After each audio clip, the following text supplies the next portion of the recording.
I'm Sonia Azad. Welcome to The Shift, a place to inspire growth, resilience, and wisdom, real connection, healthy conversation as we navigate life's changes and challenges together. Because, as I like to say, we are all each other's teachers. Thanks to our friends at the Villages of Lake Highlands for making this podcast possible. Hair and makeup generously provided by Glam House Collective. Hi, I'm Sonia Azad. Welcome to The Shift. We are at U.S. Dermatology Partners Fort Worth, and I'm with Dr. Celeste Durham, board-certified dermatologist. How are you today? Good. How are you? I'm good, thank you. So this podcast is called The Shift, and we talk about navigating major shifts in life. And a big one that a lot of my friends and I are going through right now in our 40s is what happens to the skin dare I say middle age, because I don't know what middle age is. Not anymore. Not anymore, right? So I've always heard, though, that like your skin is your largest organ. What happens sort of inside is really important. Yes. And kind of becomes visible outside. That's true? Yes, you are what you eat, as everybody says, and your health matters to your skin. And when we turn 40 and we get around perimenopausal age, it's when the estrogen starts to decline, and that's really what gives us our youthful glow. And there are things that we can do and products that we can use that help support that and to keep our skin looking healthy and young. Yeah, and I definitely want to talk about all that because I literally have text threads with all my girlfriends like, what are you doing? What are you doing? What are you doing? Because between the products and the technology, like there's a lot out there. There is a lot out there. And it's kind of hard to know like what will actually work for me. And I guess it's based on what individuals want. You mentioned estrogen, and so when you lose that elasticity in the skin, everything starts to drop thanks to gravity and other things. Is there a way to kind of plump things back up without doing necessarily like injections? Because I think some people don't like that. Yes, there's definitely a way to improve your skin without injections, and it kind of sometimes starts in your 30s and 20s. Okay. By starting to wear sunscreen as early as you can, because that's the most damaging to our collagen and our blood vessels and everything that goes on underneath the skin, and it's what leads to what we call photoaging. And so the mainstay of dermatology and dermatologists, what we have always said to help improve collagen production is a retinoid. Okay, so retinoids are things you've probably seen in all over the place. It's retinol this, and you know, one thing I like to distinguish is that there's a difference between a retinol and a retinoid. Okay, so retinols are over the counter, and they're about 20 to 30 times less potent than a true retinoid, and that has to do with the science and the chemistry of that. So you know, most of the time we prefer to put people on a prescription retinoid such as tretinoin, but there are a few over-the-counter products that we recommend. And, you know, I'm 42 this year, and me too. yeah, right. So we're all the same here. it's starting, but you know, being in my profession, I've started this a long time ago, and it's taken me 20 years. Because yes, I've been trying to find a retinoid that does not irritate my skin, and does well, and builds collagen, does all the things, and it's taken me 20 years to find that product. And I will talk to you about that. Yeah, so it's all in one? I mean, it's like one thing? This is the one kind of product that really helps. There's other things, but like we can go over all of that. But yes.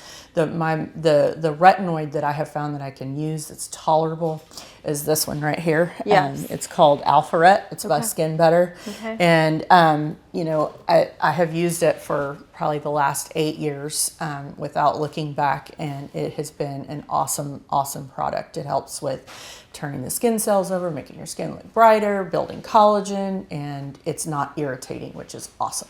And what is the proper way to use this? So with retinoids, you want to wash your face at night. Okay. And it's always at night because it can be inactivated by the sun. So your retinol and your retinoids are always going to be at night, and that's your night cream or whatever else that people call it. But that's the one that we want to use at night. Okay. And so you just apply a thin layer to your face.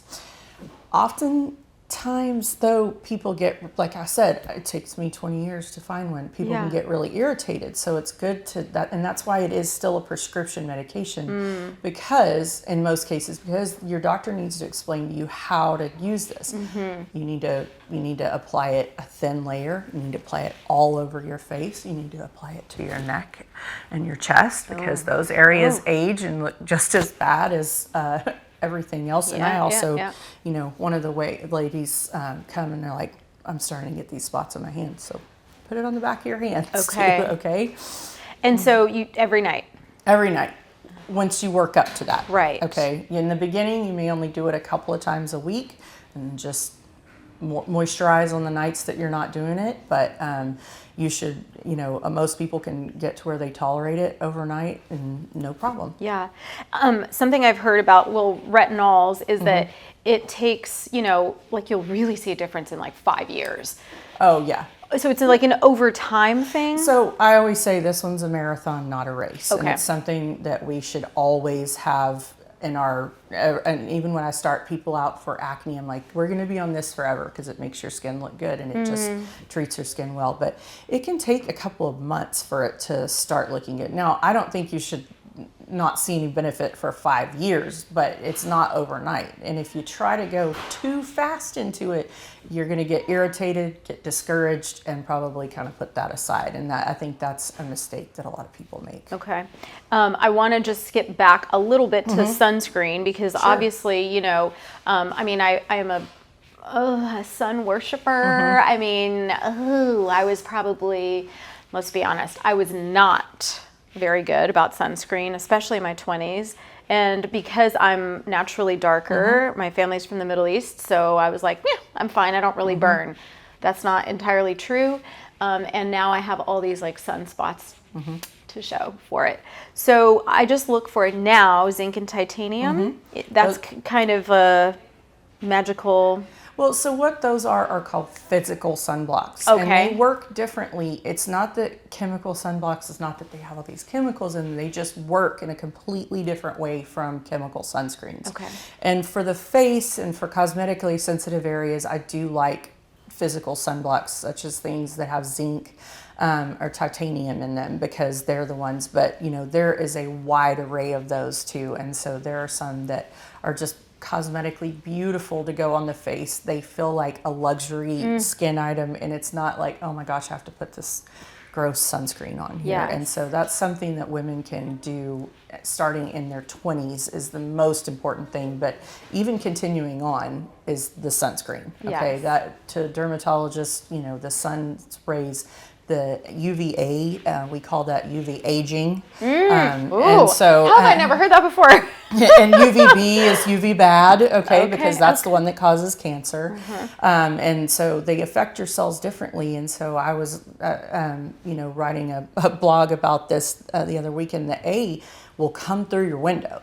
A can come through the window. Like the car windshield, all that. If you're in your office and you're sitting there, the aging rays are coming in. So, you know, that's why people are like, well, I'm not outside. But Or like one side of your face or your arm or whatever because of the car. Yeah. yes, so yes, and the hands when you're driving in the car. So it's important to just make that part of your, I always say, if you're brushing your teeth, you should be putting on your sunscreen. Yes. So, you know, like, 'cause it's just part of your daily routine. And mineral sunblocks are the ones that I really like for the face. Is that like environmentally friendly as well? They can be. Some Okay. are. I think, you know, for reef-safe sunscreens, I think there are still some chemical ones that are okay, but you know, they're more environmentally friendly than the chemical. And how do you feel about the tinted or moisturizers or sunscreens? Okay, so you know, there is a veritable sea of products. Yeah. And I like to separate my moisturizer and sunscreen. Okay. But there are products that are both. And so, you know, these two here are Revision. This is a skincare and a sunscreen. I have that. And I it think I have is that exact vitamin one. C, it is peptides, it is lots of things. So this is kind of your one-stop shopping for skincare. So, and it's beautiful. You know, they match your skin, and even if they're tinted, they're not really designed to match your skin. They're just hiding that glimmering pigment of the actual barrier of the cream that's the zinc or titanium. So that's why they're tinted. So it's not to do anything to it. It's just to kind of help it to go on your skin and not look with that white cast. I just use it as a foundation. I do too. Whoops. I do too. Yeah. I use it with that and other things, but definitely something that is truly important and something that I just preach to everybody that comes in, because sun is cumulative, right, over your entire lifetime. So you need, like, you've got to start sometime. Start now. Just put it on. Yeah. And you know, since we're on the topic, you mentioned skin cancer, melanoma. I do skin checks pretty regularly, where you just go all over the body, and all you're doing is looking for any kind of abnormal growths, any moles that are abnormal. And so that's something, you know, at 40, we have to start getting mammograms, and we have to start doing these other things. And I think, you know, you may not need a skin check every year at 40, but it may not be a bad idea, especially if you've had a history of, like, we grew up, you know, in a boat, getting sunburns and doing all the things when you were younger, because it is cumulative over time and things can grow. And basal cell carcinomas, they can be little tiny pink spots, and they can be there for years, and the dermatologist is trained to know what that is, and also to know what your risk is going forward. Yeah, I mean, this woman was looking between my toes. I'm like, what are you going to find there? I know. People often ask me that. They're like, why are you looking at my feet? And I'm like, well, you know, some of one of the worst melanomas I ever saw in MD Anderson was a melanoma that originated on the lady's foot and traveled everywhere, and it ultimately killed her. And it's also possible for it to start in places where, like, clothes generally are covering us, so right? Typically, basal and squamous cell carcinomas are induced by the sun, and they're going to be more in sun-induced areas. There's exceptions to that, but those are going to be more in sun-induced areas. And melanomas are more likely in the sun, but they can come from anywhere that you have skin, because we have melanocytes, and so in every ounce of our skin, and they are a little bit more genetically predisposed, and we don't always know that. So, you know, we're checking your moles when you come in here too. Okay, so going back to routines, so you're getting your skin, we're 40, we're getting our skin checked, we're wearing our sunscreen. I also do a vitamin C serum in the morning. That's something I started probably in the last 8-ish years. I don't know when you're supposed to start, but you do that before, like, I wash my face, I do that in the morning, and then I put my sunscreen on. So yeah, your morning routine looks like wash your face, you put your vitamin C serum on. You know, people always ask me, what do you do? And I'm like, I put on 8 separate creams in the morning, and we go thinnest to thickest. Right, I do know the so we thinnest do thinnest to thickest, but your major products are going to be your vitamin C, your sunscreen, and your retinoid. Those are the foundation for all your skincare. And so in the morning, you wash your face, put your vitamin C on. If you do a moisturizer, that's the time to do that. Okay. If you do your sunscreen, that's then, and then your makeup. Yes. Okay, what does the vitamin C serum actually do? So it helps with protecting the skin from oxidative damage from pollutants in the environment. It helps to inhibit an enzyme that kicks out what we call melanin, and so it helps to reduce pigmentation. It helps to soothe redness. So it has multiple different functions, and it just makes your skin look brighter and prettier overall. Is that something that, like, our parents' generation had at their disposal, or was, I mean, things were just, I feel like everything's different. I think this has been in the last 20 years, the vitamin C has really come to the forefront of being a staple. Like I said, you know, we all, the tretinoin and retinoids are something that every dermatologist recommends, and pretty much everybody wants you to be on a vitamin C serum and as well as sunscreen. Okay, so I'm on with the vitamin C. I'm on track. I haven't done the retinoids or the retinols yet. That you definitely got to start. Got to start that. Okay, it's time. We'll start that tonight. Yes. Officially. So then, in terms of all of the technology, like, there's like Fraxel, there's microneedling, there's all these things that we can do. And I feel like all my friends are starting to do these things or starting to ask each other about it. What is best? Or is there, that's not even a real question? That's a hard question, but you know, when we talked about women and aging, they're sagging, they're getting more wrinkles, they're drying out.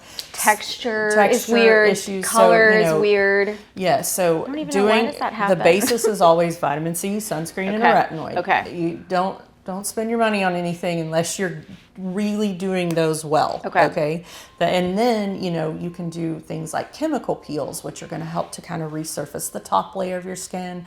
They can help with dark spots. They can help with texture issues. And there's something that you can do every 6 to 8 weeks. They're pretty minimally invasive, and they're really more just kind of for the outer layers of the skin. And then you talk about, you know, you mentioned Fraxel, and really what Fraxel is fractionated laser, and it causes, you know, selective damage to the dermis, which helps to stimulate collagen. And that's kind of a theme that we're talking about is collagen stimulation, estrogen. When it goes low, we lose collagen, and the sun makes collagen go away. So everything we're doing is working to build the collagen back up. And so when we do that, it's a fractional laser so that you can recover more easily. It's still a bit of a big procedure, but it can help resurface. It can help with scars. It can help build collagen and scars and things like that. And it really just overall tightens your skin. So that's a great one to to look into. Okay. And then if you have a lot of sunspots and you have a lot of redness. She's looking at me now. She's like, if you have a lot of sunspots. So chemical peels would be good for you. Okay. Retinoid is, again, yes. go back to my start retinoid. That tonight. And doing something like a photofacial or an intense pulse light laser. There's lots of different names and brands for those, but that's the one that kind of helps to reduce the pigment and even out your skin tone. And do you do these things? Well, I know with microneedling, because that's the only thing I've really done recently. You do it more than once. Is that the case with most of these? Yes, most of these are going to be a series, and you know, you do it, you kind of get where you want, and then you need to maintain. Right. You know, so it depends on what you're doing. Like with the IPL laser, I say get where you want to go. Maybe do it every 6 months, and then you know, with microneedling, I love microneedling. I do that a lot, and I do that probably every 2 months. Wow. You know, just to kind of keep that going, and you know, but it's something that you want to maintain. Yeah. Well, I noticed that I have been more mindful of my time in the sun, because I'm like, well, if I'm going through that microneedling process, which is wild when you first started. Oh yes. I'm like, I like to go shopping afterwards and scare everybody. Scare everyone. Yeah, like scare people's children. Like, hello. Yes. Yeah, your face is all red, and but you have to stay out of the sun. So yeah, it's like you don't want to do all of this work and then reverse the damage. And the beauty of, and I love about these mineral sunscreens is they're designed to get put directly on your skin after we tear them up with these lasers, you know, because that's what we want to do. We want to cause the damage so that you can recover, and then we can put the sunscreens on, and you can feel confident that they're doing well to protect you while you've had all this done. And I didn't know what you were going to have out, like, before I showed up here, and I'm really happy to see that, like, so this is all stuff that I have and that I've used and that I like, and this is my vitamin C serum right there. The SkinCeuticals So one. yeah, different brands for different things. So you know, like I said, I'm very sensitive, so I stick with the Skin Better line for this is their vitamin C serum. Okay. SkinCeuticals is like the original, the OG, really good OG thing. This is still a wonderful product. It's great. Unless you have baby skin like me and I can't use it. But I still recommend this to my patients. It's very potent and very good. And this is Revision's vitamin C. And, you know, some will say, oh, they have the 30%, this, that, or the other. You know, if you're sensitive, you may want to go down on that. Really, this is kind of customizable with your dermatologist, with your skincare professional, because we can tell you based on looking at you what your skin is going to react the best to. So, you know, I don't use just one line. I use most of these products and different things. Do you do that black light thing with people? What is that called? Yes, like the UV camera. Yes. Oh my gosh. That was the worst day of my life. My poor redheaded husband was like, you know. Stop, I don't want to see that version of me. No, it's quite scary. And I have one of those to show people like just the underlying damage that's there. It's hidden. It's like going to just, it's waiting to come out. Yeah. So, you know, and then some of the other things I brought, this is like my absolute, if I was stranded in a desert product, I would keep this one, the triple lipid restore for moisturization. Okay. I'm very dry too. And Me I love too. That. And, you know, I don't talk a lot about washes. I don't talk a lot about things like that because those are kind of, you know, if you need benzoyl peroxide, if you have acne. Yes. Most people just need a gentle cleanser that removes their makeup. You know. And it's stuff like that CeraVe and like that's all great that's stuff. fine, right? Yes, yeah. It's great stuff. Okay. And you don't have to spend a ton of money on getting good products like that. I love La Roche-Posay. Yes. Over the counter, they have great stuff, and they have a vitamin C serum, and they have things like that, and they're very well formulated for skin. So I think those are great, and you know, just some other things. We're like other things. I really want to talk about collagen. Okay. But like you basically, this is like a powder, right? You add it to water or something like that, and you ingest it. Yeah. I've heard you have to ingest like a buttload of this in order for it to make a difference. But collagen is in a lot of the foods that we eat. You know, it's like you know, meat and yes. The building blocks, and this is just the building blocks for building collagen. Okay. And yes, you do have to ingest a lot of it. Is the science a little iffy on it? Probably, but you know, it won't hurt to have the building blocks on board and to make a dent in there. But like bone broth and things like that is really popular now as well. But so this doesn't hurt anything. No, it doesn't hurt anything. And then tell me about this because this is my new product that I've started using. I've heard about it. Colostrum. It's colostrum. And so, we've had babies. We're in our 40s. We know that first milk that we give of our breast milk to our babies is liquid gold. And this is the very first milk that comes out, and it's full of those same immunoglobulins and things that protect your gut health and things that work on your immunity, and they help your absorption, and it helps in turn stimulate collagen. I just read a study where they put just the colostrum, the bovine colostrum, in with the cell growth, and it did cause collagen growth. Wow. And so, you know, over a period of time.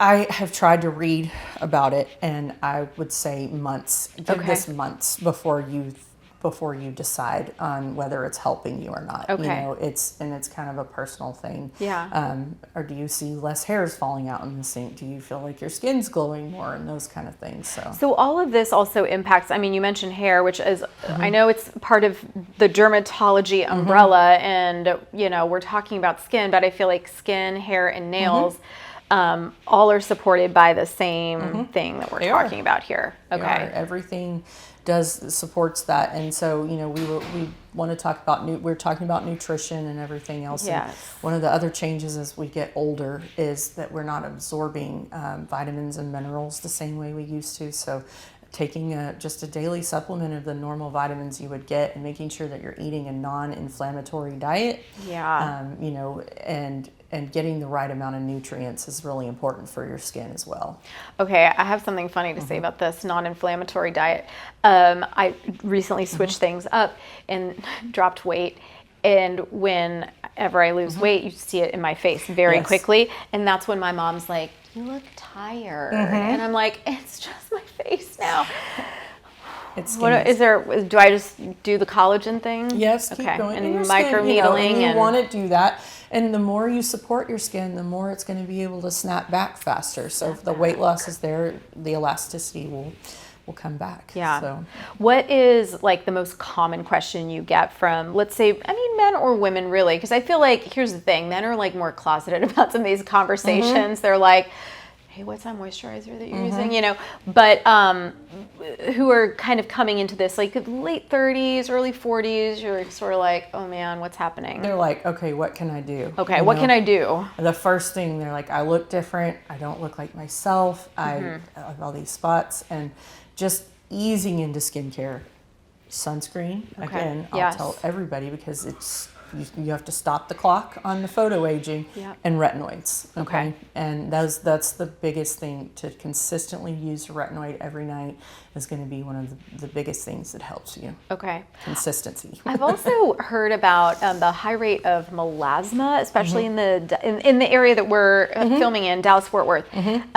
I'm not sure if that has anything to do with the sun here, or the fact that people are checking in on themselves more, but what is melasma? So melasma is a deposition of pigment in the skin, and we often call it the mask of pregnancy, but you can get it when you're on birth control pills as well in women, but men can get melasma too. So true melasma is, we think, hormonally related, but it is just a pigment deposition disorder. And once you get the pigment going, then, the sun hits it and it just makes it worse, and it stays there. And there's often, I think a lot of people confuse melasma for what we call post-inflammatory hyperpigmentation. So, if you get a cut or a bump or something, it leaves behind a dark spot. And so, people blame that as melasma, but they're not always the same. But typically we can treat those with bleaching creams, with my trusty retinoid, and those things can really be helpful. And I guess, what is your number one, well, I feel like I know what you're going to say. You're going to say sunscreen. Your number one piece of advice for anyone listening out there or watching who's like, oh my gosh, I need to do something now. I need to start to, I don't like the term anti-aging, honestly, because we're not really anti-aging. We're all aging, it's happening. So I'm in acceptance of that. But just to kind of look and feel your best. I think, I know you're right. I would say sunscreen, because that is the number one thing. We are constantly exposed to the sun's rays, and being outside and not having protection for your cells, especially if you have fair skin and everything else, it is just compounding on you. And if you start putting sunscreen on in your 20s and really are diligent about it and just take care of yourself, your skin will stay looking really good. Is skin protective clothing and skin protective hats even I've seen now, that works? That's legit. Okay. That's great. You never catch me outside without a hat on, and I love getting to wear hats, and they have so much more cute stuff that is fashion friendly. There's lots of different brands. In the summer I'll always have on a dirty fishing shirt that has vents in it when I'm working outside and doing that, because we can be kind of flimsy with our sunscreen application. We've seen people spraying in the wind, and I'm like, that's just not doing anything. That doesn't do anything, right? That's why you want to rub it in. So you want to rub it in, and but wearing sun protective clothing is a great way to keep your skin healthy, and then you're not exposed to any chemicals, no lotions, no creams, no nothing, and they make so much stuff now that's comfortable and cute, and we can wear that. Well, historically, I would think of children when I would think sun protective clothing, but now there's lines of hats and lines of, everything for adults as well. That's cute, Yeah. Is there anything else you want to add before we wrap up? Anything that we're leaving out, or any final word? So, and I wish more people had dermatologists. So I really do appreciate you sharing all of this with us, because I think, if you have a primary care, and if you've got an OBGYN, if you've got, you've got this team of clinicians and physicians, but then I feel like sometimes people just neglect dermatology because either it's not covered by insurance, or it's, whatever. So. Well, and I would just say, if you can, watch things like this with experts who are, are board certified dermatologists, who are talking to you about actual ingredients. We're not trying to sell something. Clearly, I use lots of different products and have tried different things. And I would just say, come to the people who know and care about what your skin is doing, not about what, it costs or how pretty it is. No, influencer TikTok things. Yeah, I've seen some really wild stuff on there. Somebody came in and they're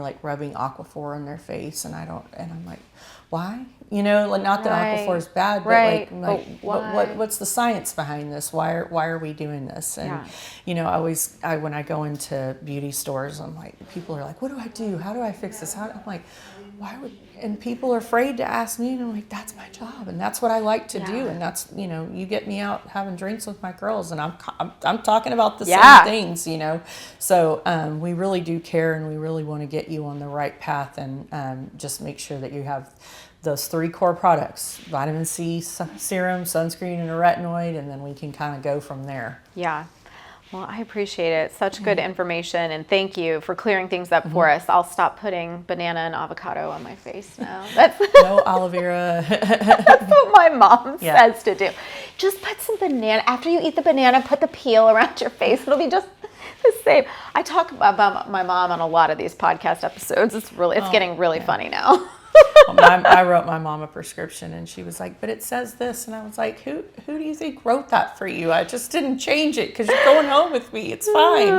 So mothers are fun. Yeah, they are. Thank you again so much. This is super helpful, and I promise I'm going to show up at your office in 3 to 6 months with my freshly retinoid / retinol with your retinoid skin. glow. That's how you get the glowy skin is the using a retinoid and doing it consistently. Okay. But again, with your trusty sunscreen. I'm on it. I'm all the way on it. Dr. Durham, thank you for your time today, and thank you guys for watching The Shift. I'm Sonia Azad. Remember to like, share, and subscribe. We'll see you next time. Today's podcast is sponsored by my good friends over at the Villages of Lake Highlands, one of the premier senior healthcare facilities in town. It's part of a campus offering a full array of senior services, including independent living, short-term rehab, skilled nursing, memory care, and outpatient therapy. Kelly Wolf and his wonderful team of physicians, nurses, and therapists provide outstanding, compassionate care. The Villages carries Medicare and Medicaid's highest rating, and they're consistently identified by U.S. News & World Report as a best nursing home. That's an honor given to less than 5% of all nursing homes across the country. The facility is beautiful with a warm and inviting decor and lushly landscaped courtyards. They provide tons of wonderful services, and the care is absolutely top-notch. Whether you're looking for yourself, a spouse, or a loved one, please consider Villages of Lake Highlands. You can check them out at volh.com or call 469-983-2330 to schedule a tour. And don't forget about our friends at Glam House Collective. Let's get glam.